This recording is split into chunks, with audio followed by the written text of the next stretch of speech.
my job is to take you on a bit of a whiz through some of the resources and ideas and inspiration from the big, massive, multi-council food projects that were funded through the New South Wales Environmental Trust's Urban Sustainability Program. But before I do that, can I just take a little cheer, a little whoop that we're here at all?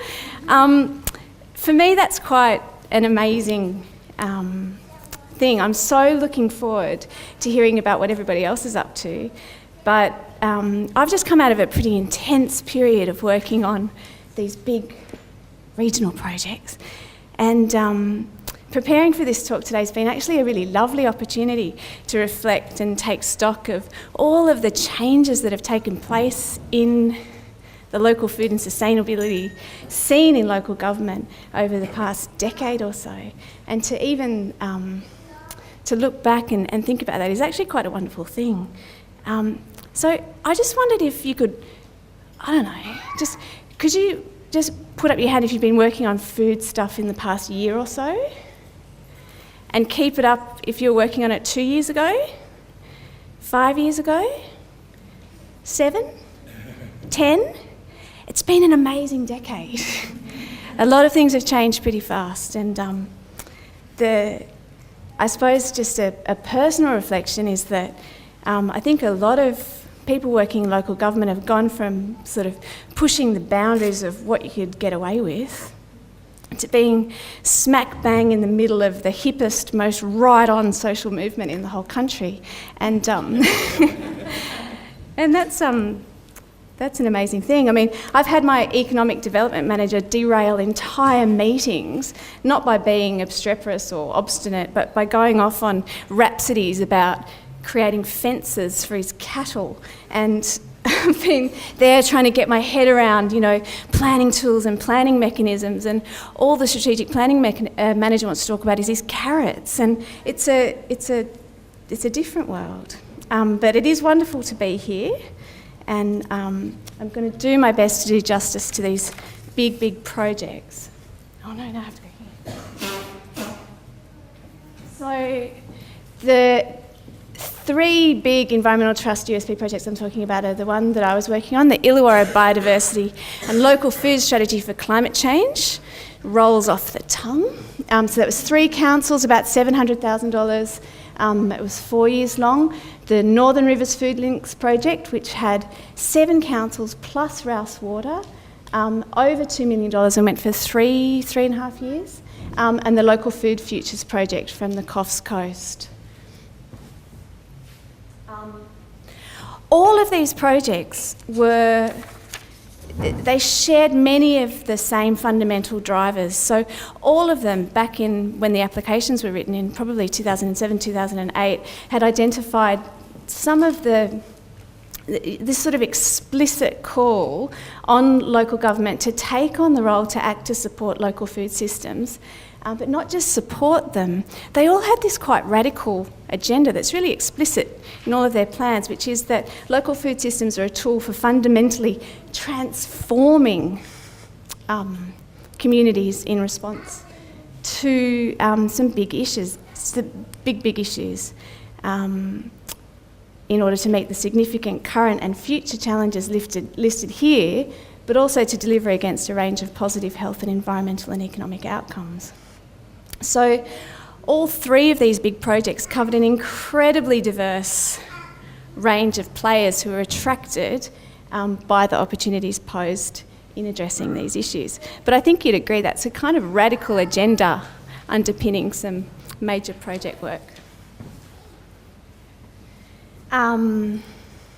Similar to the kind of banner for Sydney food fairness, I guess underpinning it all is the understanding that food system security and sustainability is a growing movement with the capacity to deliver against a whole range of different outcomes. And I think each of these projects in their own way demonstrate that food can and should and will and must really be at the heart of our response to a more sustainable future. The projects demonstrate to various extents, and there's some spectacular failures that I'm not going to talk about today, the opportunity to take advantage of some of the really ambitious outcomes to demonstrate emerging technologies on the one hand, but also look at some really low-cost, uncoupled post-peak oil responses to how communities look and feel and operate in the future. And it has led in each of those projects, as I'm sure you demonstrate in your day-to-day work, to some very beautiful and somewhat unholy alliances between parties. Onto the projects. So the Northern Rivers Food Links projects had that extraordinary scope. So there's the 7 councils, a water, Rouse Water. This project has a huge amount of resources available online. There is a documentary, there is a resource kit for local government. The range of work that these guys did went from village showcase projects to projects looking at food distribution and production systems, sustainable agriculture training for producers, a big marketing and education campaign to support, iPhone apps and food labelling programs to support people to access local food, and the development of a whole range of different templates and resources. There were some massive outcomes, and I've just picked out a few of them. 97% of retailers engaged reported an increase in sales of local produce.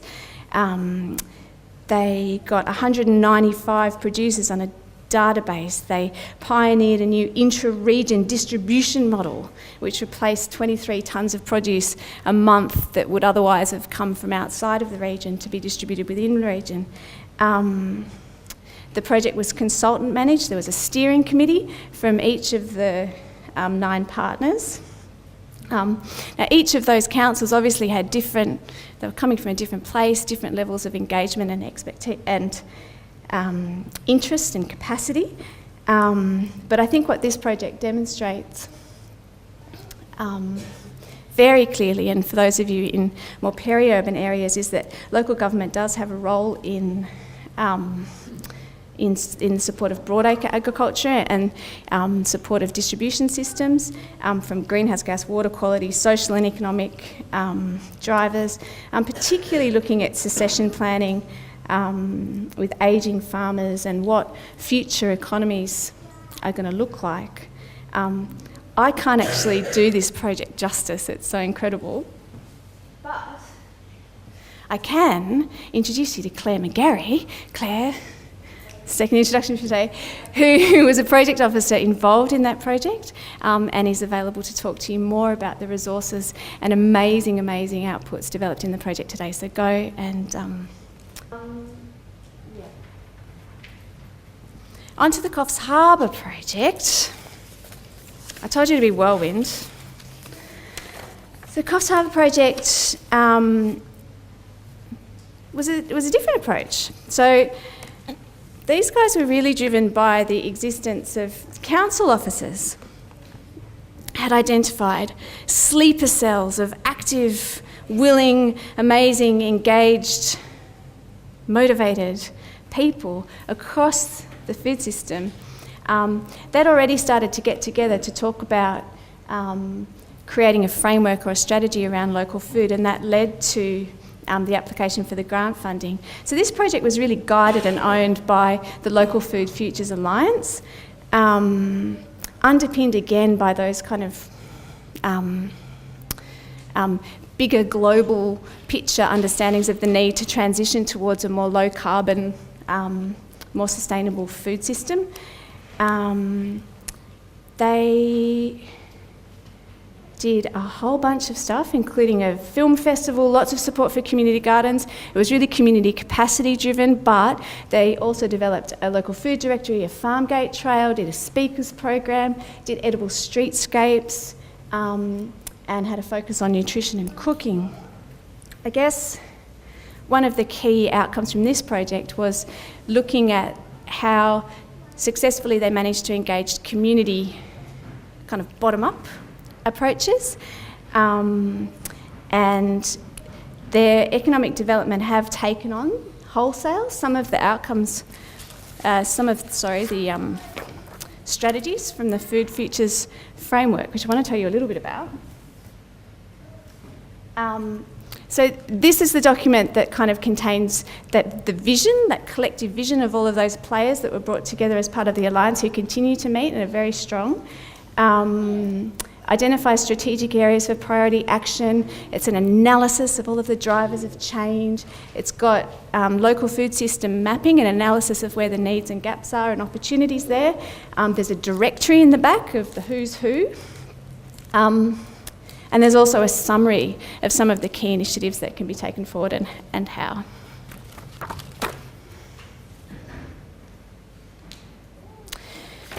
And I guess one of the legacies of that project, again, is, as with the Northern Rivers Food Links project, the links are on the last slide, but there's existing websites and resources, and those projects do live on. You ready for another one? Yeah, okay. So the Illawarra project was a partnership between Wollongong, Kiama and Shellharbour Council. A whole bunch of stuff. Again, we had project areas around community education, community gardens, both support for initiating community gardens on ground, providing resources and support, and then the whole policy aspect of community gardens. We did fruit tree groves in schools and also edible streetscaping. But Danny mentioned the Community Strategic Plan and the IPR. I wanted to talk about that in the context of our food strategy. This is Wollongong's Community Strategic Plan was being developed fortunately at the same time as we were working on coming off the back of another regional USP project which had a sustainable food education focus. The development of the CSP, of course, had a lot of community input. The work that we were doing on sustainable food had an influence on the CSP, so we actually have a standalone objective in the Community Strategic Plan in Wollongong that local food production and community food initiatives are supported, and that sits under the environment objective. It could just as well sit under the healthy and livable cities objective. It's in environment because we are, I guess. And I suppose that's one of the things I wanted to talk about, is that there's so many different ways and so many different pathways into this work, and I'm sure that you've found that. The legacy in Wollongong is simply that's where the work's being driven from. But because we now have this standalone objective, we're working on the grant, and fortunate, and one of the outputs of the grant was to deliver the Illawarra Regional Food Strategy. So the food strategy itself, the Illawarra project was more council-led. We were in the context of coming out of a corruption inquiry. The council got sacked. We went into administration. We got restructured. We had a lot of work to do to actually justify that we should be looking at local food and food system sustainability at all. So the Illawarra Regional Food Strategy really lays out what council's role is in supporting and enabling local food system sustainability and food security. So we identified these 4 areas. Under those 4 areas, there's a range of objectives and then 114 specific strategies. And those strategies have all been benchmarked against the current status of whether we're doing them, we have in the past, we will in the future in each LGA. We've identified regional priorities. We've looked at the role of council against each action. And there's flexibility in that so that each of the council areas can progress them according to their own priorities and resources. As I'm sure you know, there are many roles that council can take sometimes, and this can be a challenging thing. Sometimes we're both the advocate for a project and the regulator, and that can be very challenging. Those of you who work in community gardens will be familiar with that. But what we've hoped to unravel with the food strategy is that, particularly as we've been able to link it to the Community Strategic Plan explicitly in Wollongong and more indirectly in Kiama and Shellharbour, is that there is a legitimate and mandated role for us to be working in these areas. when we took the strategy up to executive, there's a specific action in there about providing access to fresh drinking water in public places. And as soon as we started talking about that, the senior executives who were asleep woke up and they were like, oh, yeah, we can map our appurtenances. And I was like, awesome, let's do some appurtenance mapping. And so now, now we're going to be looking at, where our water bubblers are placed as part of the standard. You'd think that we'd do that anyway, but we're going to be looking at doing that as part of standard part of planning, not just for recreation, but for all open spaces and new development. If you've got nothing, if you've got no resources, if you don't have those millions of dollars, if you don't have those millions of different partners, if you're just working from within council, what is it that you could do within your role? And I just kind of wanted to make a couple of suggestions, and the first is that you're here today, find your people and start and nurture a local network, or support or create or facilitate and participate in those really diverse alliances of food system people who've come together over the years to work in really creative ways on this stuff. Internally, you will find supporters in the strangest places, in the strangest corners of council. So go and find them. I guess the lesson from Coffs Harbour is cultivate community leadership, really build the capacity of your citizens. Even sitting at your desk, with other agendas and other things you've got to deliver, you can put your food goggles on and have a bit of a squiz, have a bit of a look at your food hygiene regime. Check out what your health officers are putting the stall holders through. Have a look at your catering policy, have a look at the Wastewise events policy, all through food goggles. A kind of sort of, look at your environmental education strategies, look where there's opportunities to subtly influence or change your existing practice, your existing mandated practices from the perspective of food security and sustainability principles. Are you being a pain in the bum about chooks in backyards? Go and sort that out. Really simple things, and we do identify those. I guess the other thing that I would say is use the resources that you have available to you from other experts in the field to undertake an audit or some mapping of what not only your community assets and strengths are, but where the vulnerabilities might be, so that you've got a good picture of food system security in your region, which your WesRock CEO seemed to be across. Sometimes the most obvious activity areas may not be the most easy or effective. Tell stories, work out the history of where this sort of stuff has come from, and celebrate success. And the last thing that I wanted to let you know was that